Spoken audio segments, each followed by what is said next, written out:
Our resident tech head, Billy Abraham, is about to tell us about how you could be getting followed as you shop, with facial recognition scanners hidden on shelves and digital billboards that track how you react to their product. Billy, thank you so much for coming in. Now, this is a kind of scary bit of technology that I'm seeing here. What is it that these cameras are actually looking for? Okay, so first of all, facial detection is no longer science fiction. It's something that is used more and more by different brands. And by the way, there's a difference between facial detection and facial recognition. They're used interchangeably, but they have very different consequences. If you're talking about facial recognition, you're able to identify who a person is. So it means that there's a database with your picture, and that's how advertisers can identify you. When we're talking about advertisements, like we'll explain in a minute in Westfield, they're using facial detection. Facial detection means that it's only able to recognize your gender or your age, but it really doesn't know who you are. So it's basically anonymous. So what are they trying to look for? So basically seeing, is it women that are buying these products? Is it men that are buying these products? Yeah, well, it's amazing what they can do. So first of all, they can determine your age within a 5-year bracket. Your gender, 90% accuracy, even your mood, ranging from very happy or very unhappy, and this is when the advertisement changes based on your mood. Ethnicity, this is really scary, and how long you've been paying attention to an advertisement. And there's a tech startup in the Philippines called AdMove. They have screens with facial detection in the back of taxis, and if you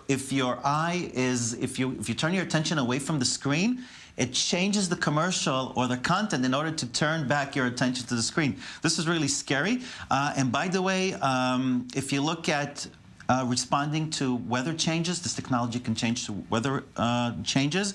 And if you walk on a street, let's say you're walking in Times Square, and most of the people are females, then advertisements will be adapted to the population. Wow. So is this actually happening in Times Square, or was that just an example? Oh, it's just an example. It's happening in Piccadilly Circus. It's happening, by the way, in Piccadilly Circus, there's something really interesting happening. The cameras are able to detect the model of the cars that are standing there in a red light. So let's say that you're standing there with an X5 model BMW, you'll see an advertising for a competing Mercedes model. Just amazing. This is absolutely crazy. I feel like I'm just being tricked now everywhere that I walk. I mean, I don't know if we have that here in Israel. No, not in Israel. So there's, in Westfield, thousands of cameras that are able to detect your mood and your gender. By the way, a pizza shop in Norway, it had 2 different advertisements. So if it identified men, it would display an ad for a sausage pizza, and if it identified women, then a salad advertisement. So it enables, the whole purpose is actually to make your advertising a lot more efficient, and in order to attract more customers by targeting your population. Now, is this something, in your estimation, is this just something that's just going to take over advertising from here on in?